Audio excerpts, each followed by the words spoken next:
c'est l'époque des fulgurances.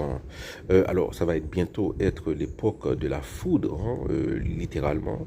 Mais voilà, c'est l'époque des fulgurances dans la tête des gens qui dirigent Haïti et des gens qui prennent les décisions importantes. Par exemple, plus d'un an plus tard, on se rend compte que qu'il faut sécuriser la PN, le principal port de Port-au-Prince. Voilà. Voilà, donc il a fallu plusieurs mois pour pour se rendre compte que le principal port d'un pays, c'est quelque chose de stratégique.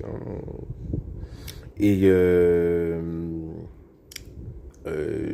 il y a aussi, Péligre, apparemment, il y a des soldats, des forces armées. Ça a pris aussi un an pour se rendre compte que c'est un site stratégique. Bon, il est trop tard pour Malpasse parce que pour la douane de Malpasse parce que bon voilà des bandits lourdement armés ont mis en joue la police nationale et ils ont fait ça pour te faire ils ont volé ça pour te voler ou bien ils ont fait et ça peut te faire passer drogue armes balles quelque chose ça ils ont fait donc peut-être qu'ils remettront voilà le contrôle de la douane à l'État haïtien. Bon, peut-être tout yo ka tout kebel. Bon, et puisque ce qu'on appelle les gangs, les forces d'occupation sévissent avec beaucoup d'impunité. J'imagine sur plus de 50% du territoire haïtien. C'est la raison pour laquelle parler de constitution, c'est illogique.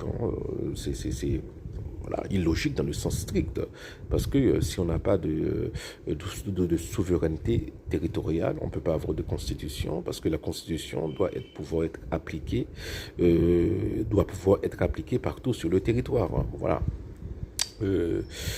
Bon, c'est le moment des fulgurances.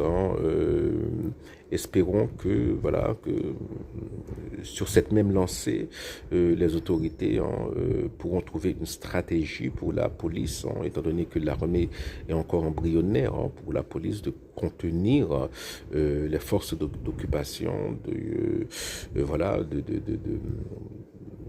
et de trouver un moyen de bâtir très vite une armée.